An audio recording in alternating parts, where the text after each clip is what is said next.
హరీష్ మనకి లైవ్లో సిద్ధంగా ఉన్నారు.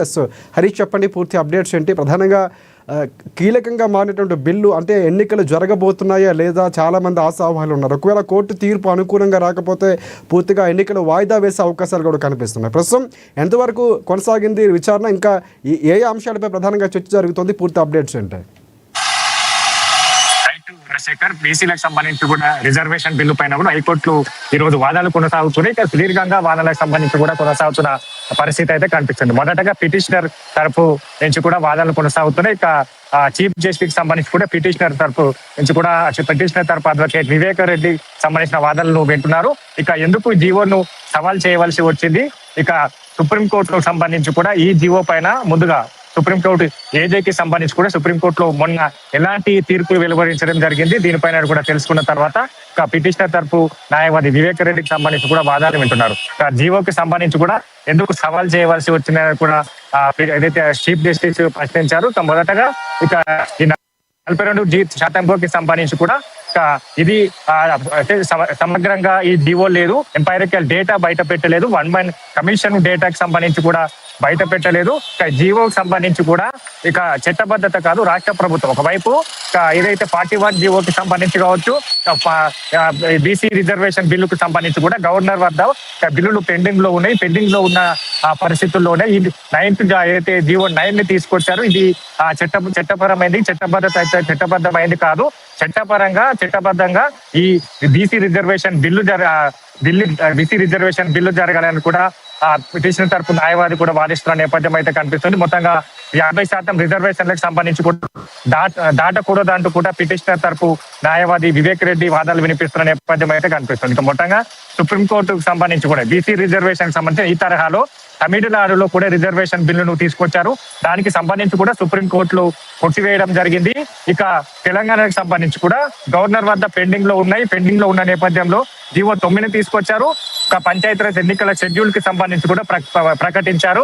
ఇది చట్టబద్ధంగా కాదు. ఇక ఏదైతే ఇప్పుడు బీసీ రిజర్వేషన్ బిల్లుకు సంబంధించి కూడా చట్టపరంగా జరగాలి. వీటికి సంబంధించి కూడా తాము బీసీ రిజర్వేషన్ బిల్లుకు వ్యతిరేకం కాదు. బీసీ రిజర్వేషన్ బిల్లుకు సంబంధించి కూడా సమగ్ర నివేదిక జరిగింది. కులగణన సర్వేకి సంబంధించి కూడా అవి బహిర్గతం చేయలేదు. ఒక ప్రభుత్వం నుంచి కూడా ఒక 1 కమిషన్ ఏర్పాటు చేశారు. ఆ కమిషన్ కి సంబంధించి కూడా బహిర్గతం చేయలేదు. ఒక ట్రిపుల్ టెస్ట్ లేకుండానే 50% సంబంధించిన రిజర్వేషన్ బిల్లుకు సంబంధించి కూడా తీసుకొచ్చారంట. ఎస్సీ ఎస్టీలకు సంబంధించి రిజర్వేషన్లకు రాష్ట్ర ప్రభుత్వం తీసుకొచ్చేందుకు అవకాశం ఉంటుంది. ఇక బీసీలకి సంబంధించి కూడా ఇక రిజర్వేషన్ కి సంబంధించి కూడా పకడ్బందీగా జరగాలి. దానికి సంబంధించి మేము ఈ రిట్ పిటిషన్ వేయడం జరిగినట్టుగా కూడా ఇప్పుడు హైకోర్టుకు వాదాలు వినిపిస్తున్న నేపథ్యం అయితే కనిపిస్తుంది. ఇక మొత్తంగా ట్రిపుల్ టెస్ట్ లేకుండా 50% మించి రిజర్వేషన్లు ఇస్తే ఎలక్షన్ నోటిఫికేషన్ ఇవ్వకూడదని కూడా సుప్రీంకోర్టులో తీర్పు ఉంది. ఇందుకు సంబంధించి కూడా రాష్ట్ర ప్రభుత్వం దాన్ని ఉల్లంఘించినట్టుగా కూడా ఏదైతే పిటిషనర్ తరపు న్యాయవాది వినిపిస్తా ఉన్నారు. ఇక బిల్లుకు సంబంధించి కూడా అసెంబ్లీలో పాస్ అయిందన్నట్టు కూడా హైకోర్టు అడ్వకేట్ జనరల్ ప్రశ్నించారు. హైకోర్టుకు సంబంధించి కూడా ఆయన ఈ నెల ఆగస్టు 31 రోజున ఈ 2 బిల్లుకు సంబంధించి కూడా పాస్ అయినట్టుగా కూడా చెప్పడం జరిగింది.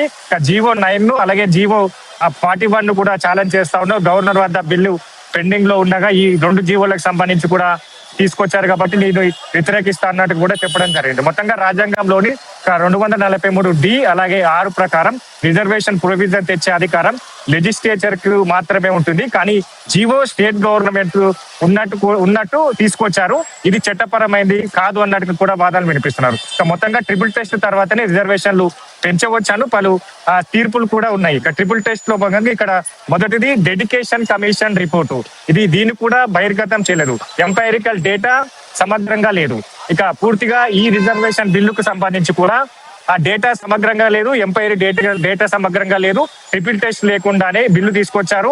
ఇక గవర్నర్ వద్ద పెండింగ్ లో ఉండగానే 9th జీవోను తీసుకొచ్చారు. ఇక 41 జీవోను తీసుకొచ్చారు. ఈ 2 జీవోలకు సంబంధించి కూడా చట్టబద్ధం కావు అన్నట్టుగా కూడా అడ్వకేట్ ఏదైతే పిటిషనర్ తరపు అడ్వకేట్ వాదనలు రైట్ హరీష్, ఒకటే అంటే 1 టెస్ట్ ని ఛాలెంజ్ చేస్తూ ఉన్న ప్రభుత్వం మాత్రం చాలా పకడ్బందీగా వెళ్ళింది.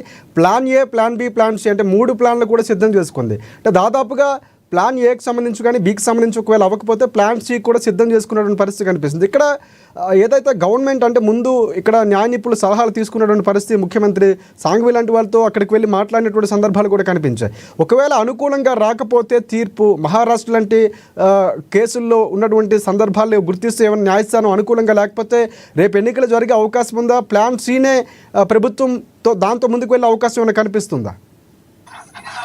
రైట్, ప్రధానంగా ఇప్పుడు పిటిషనర్ తరపు వాదనలే వింటున్నారు. మరోవైపు రాష్ట్ర ప్రభుత్వం తరపున అభిషేక్ వాదనలు వినిపిస్తారు. తర్వాత ఇంప్లీడ్ కి సంబంధించి కూడా ఈ బిల్లుకు సంబంధించి కూడా అనుకూలంగా 21 మందికి సంబంధించిన బీసీ నేతలు తమను కూడా ఈ దీంట్లో తమ వాదనలు కూడా వినాలి అనే పిటిషన్లు వేయడం జరిగింది. వాళ్ళ వాదనలు వింటారు. ప్రధానంగా రాష్ట్ర ప్రభుత్వం తరఫున కూడా బిల్లుకు సంబంధించి రిజర్వేషన్లు, ఇతర రాష్ట్రాలకు సంబంధించిన రిజర్వేషన్ బిల్లు అది సుప్రీంకోర్టు తీర్పులు కావచ్చు, ఇతర కోర్టులో ఇచ్చిన తీర్పులకు సంబంధించిన ఆ వాదనలు కూడా అభిషేక్ సింఘ్వి అయితే అమెరికా ఎయిర్పోర్ట్ లో వాదనలకు సంబంధించిన వినిపించబోతున్నాడు. అలాగే రాష్ట్ర ప్రభుత్వం తరఫున కూడా అంటే సమగ్రంగా కుటుంబ సర్వే జరిగింది, ఇంటింటికి సర్వే నిర్వహించాం.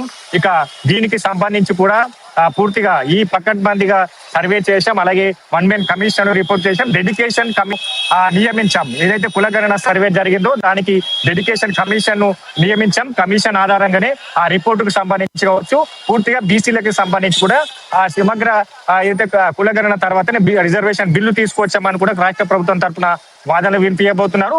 బీసీలకు సంబంధించి కూడా రాజకీయంగా వెనుకబడి ఉన్నారు, రాజకీయంగా వాళ్ళకి సంబంధించిన రిజర్వేషన్లకు సంబంధించి వెనుకబడి ఉన్నారు కాబట్టి వాళ్ళకి సంబంధించి కూడా రిజర్వేషన్లు పెంచేందుకు రిజర్వేషన్లు తీసుకొస్తాను. దీంతో బీసీలకు జరిగే సభ్యున్నతికి సంబంధించి కావచ్చు, వీటన్నిటికి సంబంధించి కూడా ఎంప్లాయిడ్ కి సంబంధించిన ఇప్పటికే రిజర్వేషన్ అనుకూలంగా ఎంప్లాయిడ్ ఎవరైనా పిటిషన్ వేశారో ఆ బీసీ నేతలు వాళ్ళు కూడా వినిపించబోతా ఉన్నారు. ఇక బిల్లుకు సంబంధించి 9 జీవోకి సంబంధించి కూడా చట్ట ప్రకారం తీసుకొచ్చాం.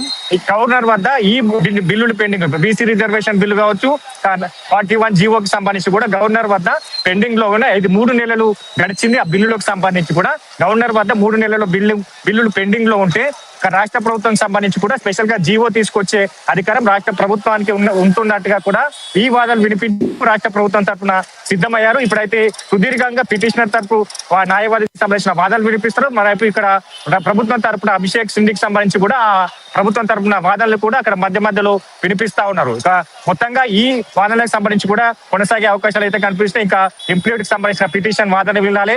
అలాగే ప్రభుత్వం తరపు నుంచి అభిషేక్ సింఘ్వి వాదనలు విన్న తర్వాత సుప్రీంకోర్టు, హైకోర్టు ఎలాంటి నిర్ణయం తీసుకోబోతుంది, ఒకవేళ దీనికి ఈ జీవోకి సంబంధించి కూడా తీర్పును పాజిటివ్ ఇస్తుందా, ఇక జీవోకి సంబంధించి కూడా ఎలాంటి తీర్పు రాబోతుంది, తదుపరి రాష్ట్ర ప్రభుత్వం ఎలాంటి స్టెప్ తీసుకోబోతున్నారు కూడా ఈ అయితే హైకోర్టు ఇచ్చిన తీర్పు తర్వాత స్పష్టమయ్యే అవకాశాలు అయితే కనిపిస్తా ఉన్నాయి. Rajasekhar, thanks for updates Harish.